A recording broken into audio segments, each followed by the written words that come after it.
ఇర్మియా గ్రంథము 23వ అధ్యాయము 29వ వచనం ఉంది ఆ మాట. నా మాట అగ్ని వంటిది కాదా, బండలను బద్దలు చేయు సుత్తె వంటిది కాదా. చాలు. అంటే ఏం చెప్తున్నాడు? నా మాట అగ్ని కాదా? అగ్ని. ఏం చేసిదా అగ్ని? ఏం చేసిదా అగ్ని? ఆ అగ్ని జీవితాన్ని నిలబెట్టిద్ది, పాడైన జీవితాలను బాగు చేసిద్ది, మూడుబారిన జీవితాలను అగ్ని చిగురింపజేసిద్ది, కృంగిన వారిని ఆ అగ్ని లేవనెత్తిద్ది, మరణపు అంచుల దాకా వెళ్ళినటువంటి వ్యక్తుల్ని మరలా జీవంలోనికి దాటించిద్ది ఆ అగ్ని. ఆ అగ్ని ఏ వాక్యాగ్ని.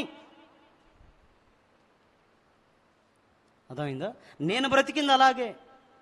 ఎంతోమంది దైవజనుల జీవితాల్లో వాళ్ళ బ్రతుకును గనక మీరు గమనిస్తే ఆ వాక్యాగ్నియే వాళ్ళని బ్రతికించింది.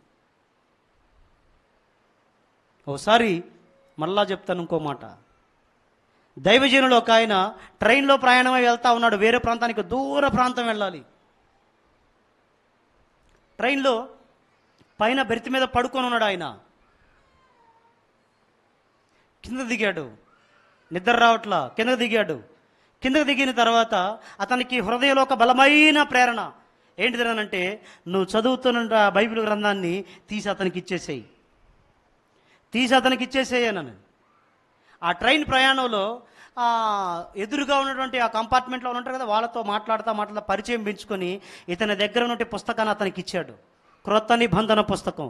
ఆ పుస్తకాన్ని అతని చేతికిచ్చిన తర్వాత, నన్ను తేలిగ్గా క్రైస్తవుని చేయాలనుకుంటున్నావు నువ్వు అనని అతను ఏం చేశాడు తెలుసా?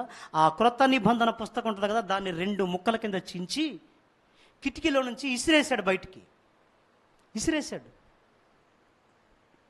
ఏం మాట్లాడలా. ఈ దైవజనుడు మౌనంగా ఆయన వైపు చూస్తూ ఉన్నాడు. మళ్ళా పైకి బెర్తెక్కి పడుకున్నాడు, ప్రార్థన చేశాడు.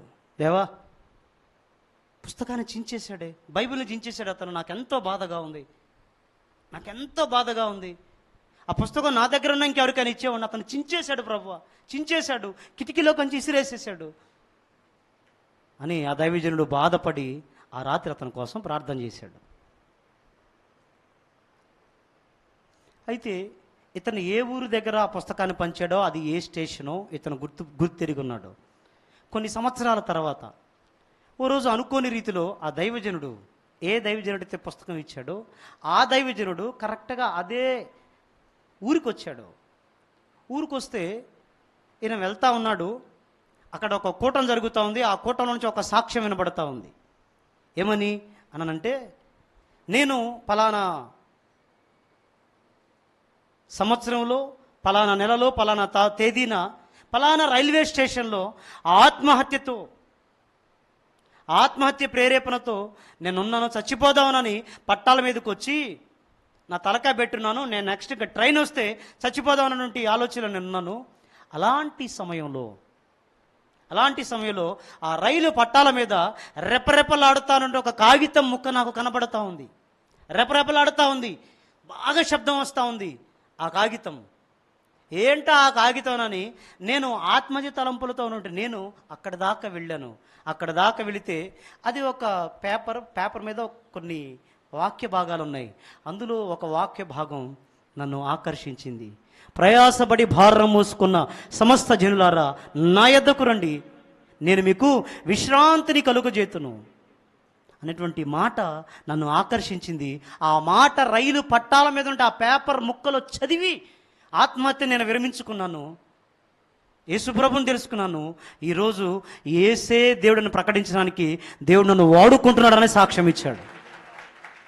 ఆ సాక్ష్యము ఈ దైవజనుడు విన్నప్పుడు ఉల్లసించిపోయింది ఇతని హృదయం. ఎందుకో తెలుసా? ఆ బైబిల్ ఈందే. ఈయనైతే చించి బైబిల్ని రైలు పట్టాల మీదకి ఇసిరేసేవాడు కాదు కదా, అతను చదవాలనే ఇచ్చాడు. చదవాలని ఇచ్చిన వాక్యాన్ని చించి కిటికీలోంచి పడేశాడు కదా. ఆ కిటికీలో రైలు పట్టాల మీద పాడైపోయిన పరిస్థితుల్లో పడ్డ పేపర్ ముక్కలుంటే వాక్యం కూడా శక్తి కలిగిందే కాబట్టి అక్కడ కూడా ఆ వాక్య భాగం ఆ వ్యక్తిని దర్శిస్తే జీవితం వెలిగించబడింది. అతని ద్వారా ఎన్ని జీవితాలు వెలిగించబడ్డాయి మనం చెప్పలేం. ఆ దైవజనుడే సాధు సుందర్ సింగ్. మరి ఆ వాక్యానికి, ఆ అగ్నికి అంత శక్తి ఉన్నప్పుడు ఆ వాక్య అగ్ని మన నుంచి బయలుకి వెళ్ళాలా లేదా? వెళ్ళాలి.